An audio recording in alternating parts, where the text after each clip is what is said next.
Sunsilk সুরঞ্জনে এবার আপনাদের জন্য থাকছে counselling and some simple exercise.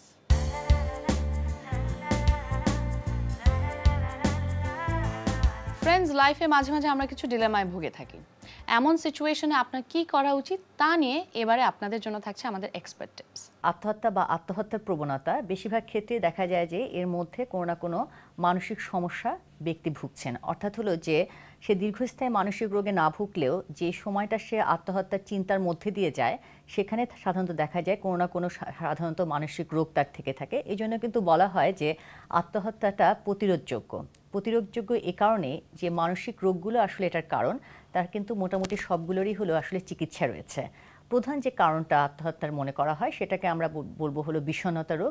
সাধারণত দেখা যায় যে যখন হলো কেউ সিভিয়ার ডিপ্রেশনে ভুগে, অর্থাৎ যখন একেবারেই কোনো কাজকর্ম করতে ভালো লাগে না, সাংঘাতিক মন খারাপ থাকে এবং এটা যদি দীর্ঘদিন ধরে একজন ব্যক্তি এ ধরনের রোগের মধ্যে দিয়ে যেতে থাকে তাহলে কিন্তু অনেক ক্ষেত্রে তার আর জীবনটাকে আর চালানোর মতন ইচ্ছা থাকে না। এক্ষেত্রে হলো যে সে আত্মহত্যার মতন ঝুঁকি অনেক ক্ষেত্রে নিয়ে নেয়, কারণ যেহেতু তার আর এই যে মেন্টাল স্ট্রেস বা মেন্টাল যে পেইনটা সেটা তার আর বিয়ার করা সম্ভব হয় না। অনেক ক্ষেত্রে দেখা যায় যে অনেক কেউ যদি বিষণ্ণতা রোগে ভুগে তারা কিন্তু সাময়িকভাবে অ্যালকোহল নেয়। অ্যালকোহল খেলে তখন মনে হয় যে সাময়িকভাবে বোধহয় আমি আমার খারাপ লাগা থেকে আমি মুক্ত থাকলাম, কিন্তু এটা আসলে আর আত্মহত্যার ঝুঁকিটা বাড়িয়ে দেয়। কারণ হলো যে অ্যালকোহল এক ধরনের আমাদের মধ্যে যে ইনহিবিশনগুলো আছে ইনহিবিশনগুলো কমিয়ে দেয়। কারণ হলো তখন সে আর এই আত্মহত্যা টেন্ডেন্সি থাকে, তার আত্মহত্যা প্রবণতাটা কিন্তু বা ঝুঁকিটা বেড়ে যেতে পারে। এছাড়া অন্যান্য যে মানসিক রোগগুলো আছে এর মধ্যে যেমন থাকতে পারে ব্যক্তিত্বের ত্রুটি। অনেক ক্ষেত্রে যে আমাদের যে ব্যক্তিত্বের যে বৈশিষ্ট্যগুলো, অর্থাৎ আমাদের যে আবেগ, আমাদের ইম্পালসিভিটি, অনেক ক্ষেত্রে নিজেদের এই ইমোশনাল কন্ট্রোলটা অতটা ভালো থাকে না। যেমন অনেক ক্ষেত্রে কিন্তু যারা প্রায় দেখা যায় যে কোনো সমস্যা হলে হাত পা কাটছে বা কোনো আত্মহত্যার থ্রেট করছে, হ্যাঁ, বা সত্যি সত্যি হয়তো বা কোনো ওষুধ 2-3টা খেয়ে ফেলছে, তো তাদের মধ্যে কিন্তু হলো যে এই ব্যক্তিত্বের অনেক ক্ষেত্রে অনেক সময় ত্রুটিপূর্ণ ব্যক্তিত্ব দেখা যায়। অনেক ক্ষেত্রে যারা সিজোফ্রেনিয়া রোগে ভুগছেন তাদের মধ্যেও হলো অনেক সময় আত্মহত্যা দেখা যায়। এবং সিজোফ্রেনিক রোগের অনেক সময় একটা বিশেষ পর্যায়ে এই যে তার যে দীর্ঘস্থায়ী রোগ এটা অনেক ক্ষেত্রে মেনে নিতে পারে না, সেই জন্য সে একটা ডিপ্রেশনের মধ্যে দিয়ে যায়।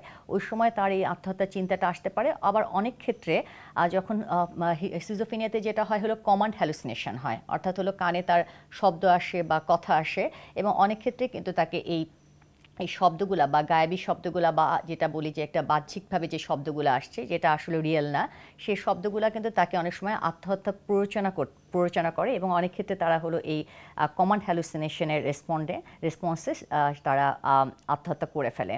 তো কারণ যাই হোক, মূল জিনিসটা হলো যে যখনই আসলে এই ধরনের কারণ কোনো ব্যক্তি তার স্বাভাবিক জীবনযাপন বা দৈনন্দিন জীবনযাপনের ক্ষেত্রে যখন একটু আসলে তার আচার আচরণ, তার ব্যবহার, তার চিন্তা ভাবনার মধ্যে যদি কোনো ভিন্নতা দেখা দেয় এবং তার যদি আসলে তার স্বাভাবিক কাজকর্মের মধ্যে যদি এটা প্রভাব পড়ে, সেক্ষেত্রে আমি বলবো হলো যে মানসিক বিশেষজ্ঞের সহায়তা নেওয়া প্রয়োজন।